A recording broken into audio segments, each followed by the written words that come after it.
Buen día, buenas tardes, ¿cómo andan? Bueno, empezamos a transitar la recta final de la materia, en esta oportunidad trabajando con algunos textos vinculados a la adolescencia, a las problemáticas, a las diferentes miradas y discursos que circulan en relación a los jóvenes.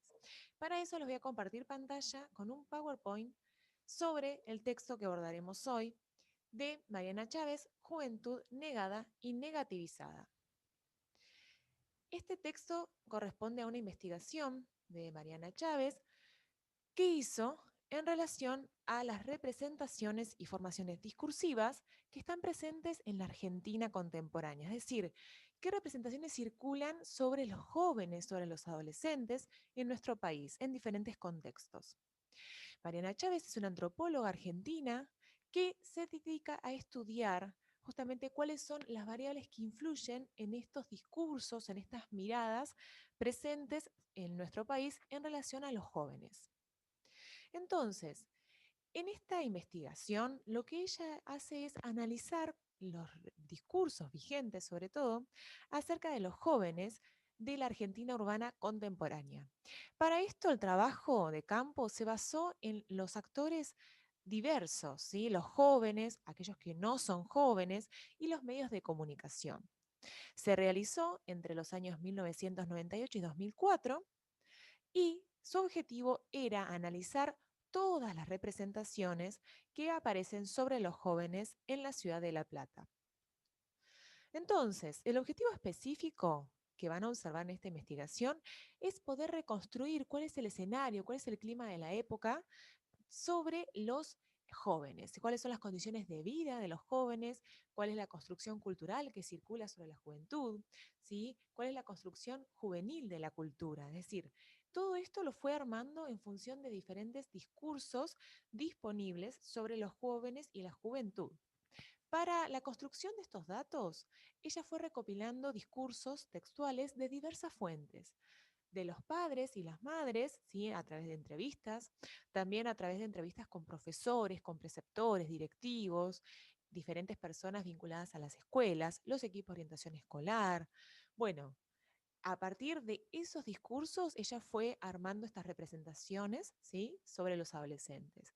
También tomó en cuenta lo que aparece vinculado a los centros de salud, ¿sí? Que circula en estos discursos, las industrias de la comunicación, tanto de los medios gráficos como diarios, ¿sí? Como programas radiales, televisivos o publicidades, ¿sí? Porque ahí también circula un mensaje sobre los adolescentes.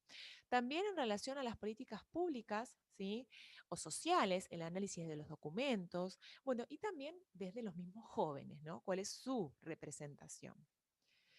Bueno, en estos discursos que fue analizando, en estas representaciones que fue observando, llega a la conclusión que algunas cuestiones pueden agruparse en definiciones, ¿no? Puede ver que hay conjuntos que empiezan a ser representativos de distintos modos de atribuir un significado. Para esto, ella va a construir las representaciones sociales, ¿sí? Ese resultado de análisis que observa en el interior de un grupo, ¿sí? Que existe una diversidad de discursos con diferentes modos de representar a la juventud, ¿sí? Con diferentes formaciones discursivas. Bueno, todo esto lo va a organizar en grupos discursivos y va a clasificar el contenido de lo enunciado en diferentes discursos y representaciones. Las representaciones sociales sobre los jóvenes van a ser muy amplias. Veremos primero las representaciones y luego veremos los discursos sobre los cuales se fundamentan estas representaciones. Dentro de la clasificación que hace Mariana Chávez, tenemos al joven como ser inseguro de sí mismo, como ser en transición, como ser poco productivo, como ser incompleto, desinteresado sin deseo, como ser desviado, como peligroso, como joven victimizado, como joven rebelde, joven del futuro. Bueno, es muy amplio. Iremos viendo uno a uno. Si pensamos en esta primera representación del joven como ser inseguro de sí mismo, veremos que esto surge en la comparación con aquellos que son seguros de sí mismos, es decir, los adultos. Entonces, a partir de esta comparación se va a empezar a legitimar la intervención sobre la vida de los jóvenes, ¿no? Porque hay que mostrarles el camino, hay que mostrarles qué tienen que hacer, ¿no? Entonces aparece la figura del adulto como seguro, como dueño de sí mismo, ¿no? A veces también podemos pensar esto que seguramente es una construcción adultocéntrica, ¿no? Es una mirada de los adultos sobre los jóvenes. Bueno, entonces la sociedad ubica al joven, ¿sí? Como chivo expiatorio, ¿no? Como ser en donde se depositan todas las culpas, todos los males sociales. Otra representación es el joven como ser en transición, ¿sí? ¿Por qué? Porque desde la infancia empieza a transitar un camino hacia la adultez, ¿sí? Que aparece como el momento de plenitud, ¿no? Y que después viene la decrepitud, que es la vejez, justamente. Entonces, pareciera que en este ser en transición se podría pensar como una curva en la cual se va ascendiendo hacia el punto más alto, ¿sí? Que sería el punto culmine de la adultez, y luego se desciende esta decrepitud, esta vejez, ¿no? Como ser no productivo, poco productivo, tiene que ver con el tiempo de la productividad, ¿sí?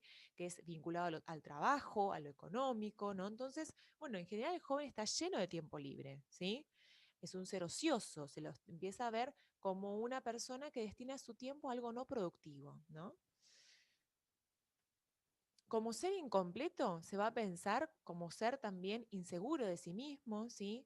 En transición, como ser poco productivo. Bueno, entonces acá se pone en el otro extremo el ser completo, el ser seguro de sí mismo, que es el adulto, ¿sí? Siempre en esta comparación, el joven lleva las de perder, ¿no? Entonces, de alguna forma este razonamiento del ciclo de vida como competencia, como una meta a lograr, bueno, va a ser siempre visto como un ser incompleto.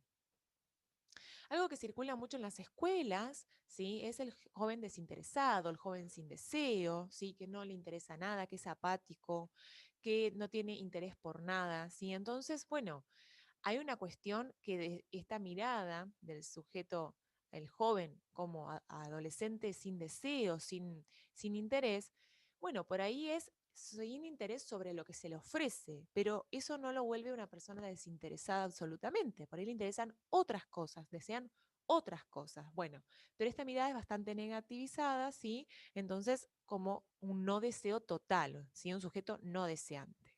Lo cierto es que siempre somos sujetos deseantes, ¿sí? De diferentes cosas.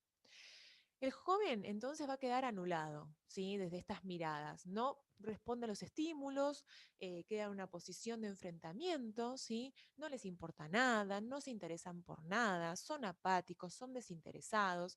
¿Cuántas veces escuchamos esto? Otra representación es el joven como ser desviado, ¿no? Por esa misma inseguridad, por estar en transición, por ser incompleto, por ser no productivo, por no tener deseo. Bueno, va a aparecer con una tendencia mayor a desviarse. Tiene más probabilidades de salirse del camino, ¿no?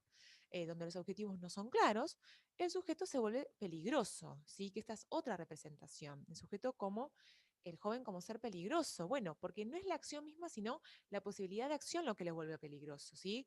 Porque es sospechoso, porque es peligroso para él mismo, ¿sí? Muchas veces porque, bueno, se va por mal camino, porque no se cuida. Bueno, también es peligroso para su familia, porque trae problemas a la familia. Es peligroso para los ciudadanos, ¿por qué? Porque es violento, porque agrede, porque es molesto. Y es peligroso para la sociedad porque no produce, porque no respeta las normas, ¿sí? Entonces es peligroso para todos. El joven como ser victimizado, ¿sí? Aquel que no tiene capacidades propias, no puede ser porque no lo dejan, esta mirada del joven como víctima, ¿no? Porque es aplastado por otros, porque es dominado, porque está oprimido. Bueno, esta mirada también obtura. Otra representación es el ser rebelde, el joven como ser rebelde o revolucionario, ¿no? Porque se suele asociar la adolescencia al ser transgresor, muchas veces asociado con un desorden hormonal. Entonces acá también se le está imponiendo algo, ¿no? Tiene que ser algo. Es tarea de la juventud ser rebelde, ser revolucionario, ir en contra de las normas, ser ineptos. Bueno, si no cumplen ese papel histórico, también quedan en el lugar de ineptos, ¿no? El ser como joven, el joven como ser del futuro, perdón, tiene que ver con que el joven va a ser presentado como que está en un tiempo inexistente, porque el pasado no le pertenece, porque no estaba. El presente no le pertenece porque prácticamente no está listo. Y el futuro es un tiempo que no se vive, solamente se sueña, es un tiempo que va a ser utópico, ¿no? Que es de la fantasía solamente. Entonces, así van a ser puestos los jóvenes, quedan eliminados completamente del hoy, ¿sí? No pueden estar en el presente, porque el pasado es territorio de los adultos que vivieron la juventud, el presente es tiempo de los adultos de hoy, y el futuro es como el país del nunca jamás, ¿no? Es una espera infinita. Solemos escuchar esto, que los jóvenes de hoy no tienen futuro, no les interesa el futuro, no tienen proyectos para el mañana. Bueno, acá hay una demanda de un proyecto, ¿no? Bueno, muchas veces no se lee como un proyecto las expectativas de futuro que tienen los jóvenes, porque tienen expectativas de futuro, pero no son leídas como un proyecto. Entonces acá también se empieza a negar esa potencialidad para la acción, ¿no? Y por otro lado, lo que hace Mariana Chávez en esta investigación es analizar las formaciones discursivas, además de las representaciones, es decir, todos los discursos sobre los cuales se fundamentan las representaciones que vimos recién. Entre los discursos o las formaciones discursivas tenemos el naturalista, ¿sí? Que define al joven o la juventud como una etapa natural, vinculada con lo biológico, como algo universal, ¿no? Donde se pierden las particularidades. El discurso psicologista, que busca resolver individualmente o entenderlo como una etapa, ¿no? Va a hablar del joven que adolece, que sufre.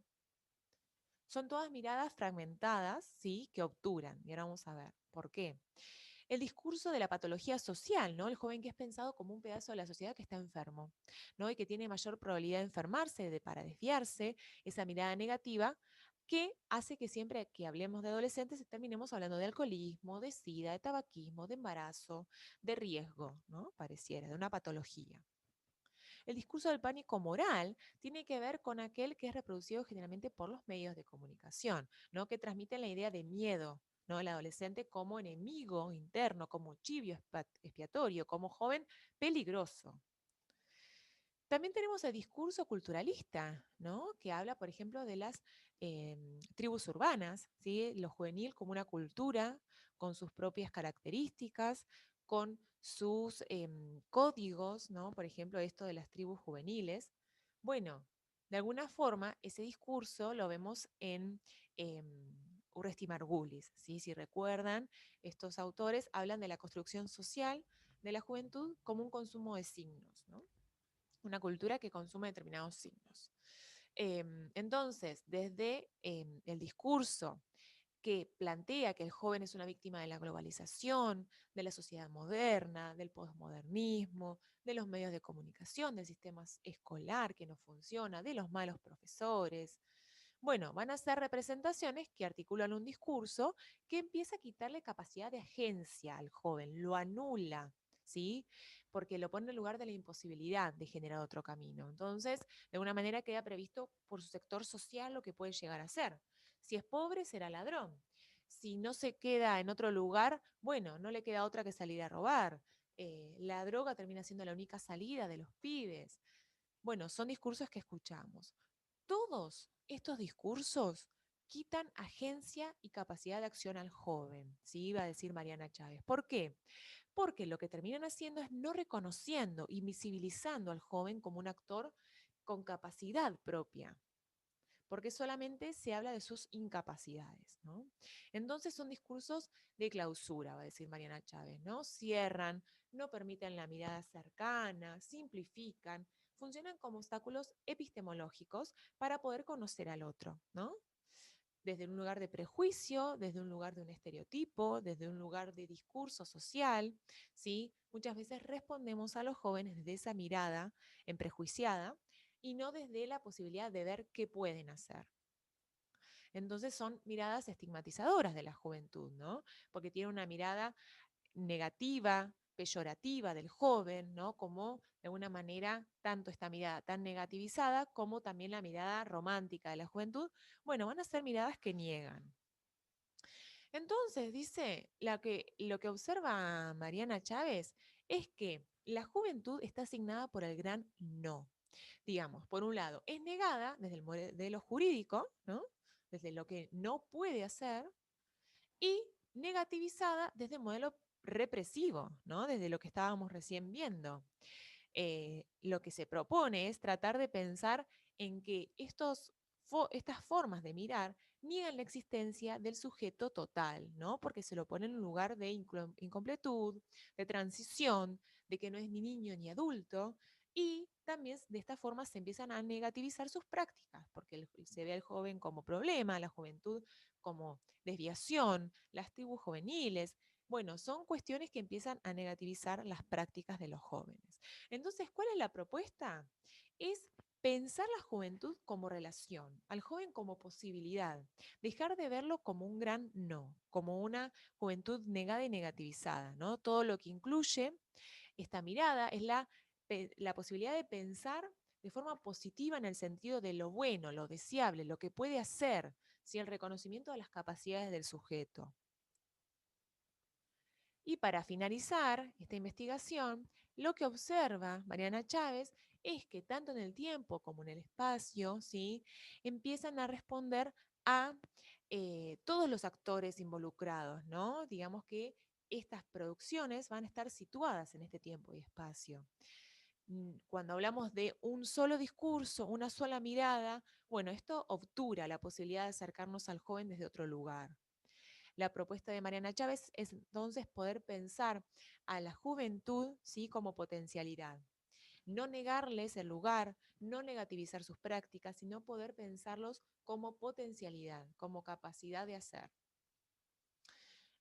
Con esto terminaríamos con este texto que es de Mariana Chávez y la propuesta sería tomar una, un artículo periodístico, una noticia, ¿sí? Televisiva de las redes sociales y analizar desde ahí cuáles de estas representaciones están presentes, ¿sí? Y en qué discurso se estaría fundamentando esa representación, para poder poner en práctica esta información que nos brinda Mariana Chávez, propia de nuestro país y de nuestra cultura, aplicarla también a poder pensar y analizar las noticias que circulan en la sociedad. Que tengan una buena semana.